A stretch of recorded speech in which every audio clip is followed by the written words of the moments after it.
Welcome, here I've got CUBOT X30 and I'm gonna show you how to turn on and off the camera grid lines at this device. So at first we have to tap on the camera button here to open it, and for now we are in the standard photo mode. From here let's go to this button, the second from the left. When we pick this, we get access to more options we can manage, and now let's focus on this button from the right.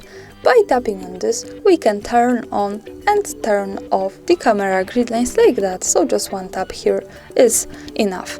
As you can see, it shows us these lines, and this is useful, for example, when we want to use the rule of thirds in photography or making experiments with composition. Also remember that these lines are not visible at the real picture, so when I take a photo and when I go here to the left corner at the bottom to the gallery, we can't see them, so they are only to help us taking better pictures. And of course, when we don't need this, we can easily go back to this button here and tap on this once again, so they are turned off, and now they are gone. And that's all. Thanks for watching, subscribe our channel and leave the thumbs up.